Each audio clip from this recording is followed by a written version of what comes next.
حضور اکرم صلی اللہ علیہ وآلہ وسلم کا دونوں عیدوں میں غسل کرنا ثابت ہے۔ حضرت خالد بن سعد سے مروی ہے کہ آپ صلی اللہ علیہ وآلہ وسلم کی عادت کریمہ تھی کہ عید الفطر، یوم نحر اور یوم عرفہ میں غسل فرمایا کرتے تھے۔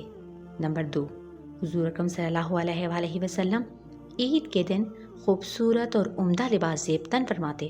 حضور اکرم صلی اللہ علیہ وآلہ وسلم کبھی سبز اور سرخ دھاری دار چادر تشریف اوڑھتے تھے۔ یہ چادر یمن کی ہوتی جسے برد یمانی کہا جاتا ہے، وہ یہی چادر ہے۔ عید کے لیے زیب و زینت کرنا مستحب ہے مگر لباس مشروع ہو۔ نمبر 3، حضور اکرم صلی اللہ علیہ وآلہ وسلم کی عادت کریمہ تھی کہ روز عید الفطر عید گاہ جانے سے پہلے چند کھجوریں تناول فرماتے تھے۔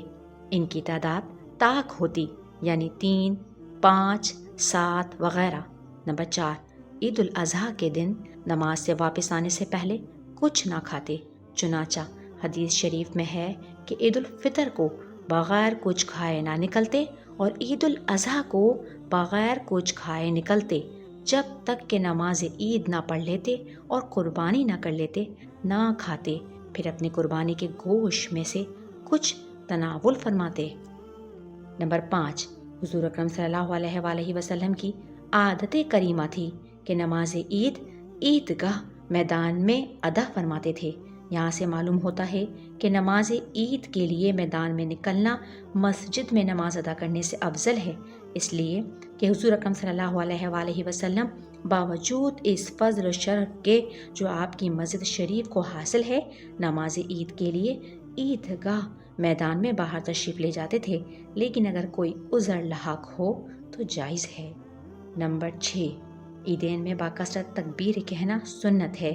حضرت ابو ہریرہ رضی اللہ تعالیٰ عنہ سے روایت ہے کہ اپنی عیدوں کو باکثرت تکبیر سے مزین کرو۔ 7، حضور اکرم صلی اللہ علیہ وآلہ وسلم عیدگاہ تک پیدل تشریف لے جاتے تھے۔ اس پر عمل کرنا سنت ہے، بعض علماء نے مستحب کہا ہے۔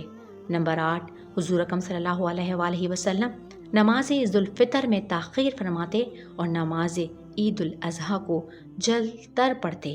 نمبر 9، حضور اکرم صلی اللہ علیہ وآلہ وسلم جب عیدگاہ میں پہنچ جاتے تو فوراً نماز شروع فرما دیتے، نہ اذان، نہ اقامت اور نہ صلاۃ جامعہ وغیرہ کی ندا، کچھ نہ ہوتا۔ نمبر 10، تکبیرات عیدین میں حضور اکرم صلی اللہ علیہ وآلہ وسلم کے عمل میں اختلاف ہے، اور مذہب حنفیہ میں مختار یہ ہے کہ 3 تکبیریں رکعت اول میں قرات سے پہلے اور 3 تکبیریں دوسری رکعت میں قرات کے بعد۔ نمبر 11، حضور اکرم صلی اللہ علیہ وآلہ وسلم نماز خطبے سے پہلے پڑھتے اور جب نماز سے فارغ ہوتے تو کھڑے ہو کر خطبہ فرماتے۔ نمبر 12، حضور اکرم صلی اللہ علیہ وآلہ وسلم جس راہ سے عیدگاہ تشریف لے جاتے اس راہ سے واپس تشریف نہ لاتے بلکہ دوسرے راستے سے تشریف لاتے۔ نمبر 13، حضرت ابن عمر رضی اللہ تعالیٰ عنہ اتباع سنت کی شدت کے باعث طلوع الشمس سے قبل گھر سے نہ نکلتے اور گھر سے نکلتے ہی عیدگاہ تک تکبیر کہتے رہتے۔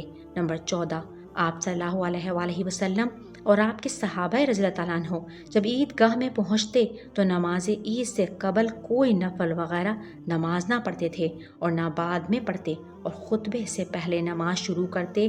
اس طرح آپ عیدین میں 2 رکعتیں ادا کرتے۔ پہلی رکعت میں تکبیریں ختم فرما لیتے تو قرات شروع فرماتے سورہ فاتحہ، پھر اس کے بعد سورہ قاف والقرآن المجید ایک رکعت میں پڑھتے اور دوسری رکعت میں اقتربت الساعۃ وانشق القمر پڑھتے۔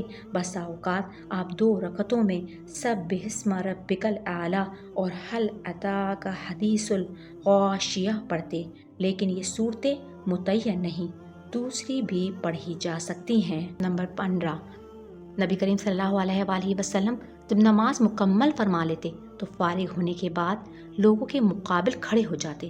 لوگ صفوں میں بیٹھے ہوتے تو آپ ان کے سامنے واعظ کہتے، وصیت کرتے اور امر و نہی فرماتے، اور اگر لشکر بھیجنا چاہتے تو اسی وقت بھیجتے، یا کسی بات کا حکم کرنا ہوتا تو حکم فرماتے۔ عیدگاہ میں کوئی ممبر نہ تھا جس پر چڑھ کر واعظ فرماتے ہوں، نہ مدینے کا ممبر یہاں لایا جاتا، بلکہ آپ زمین پر کھڑے ہو کر تقریر کرتے۔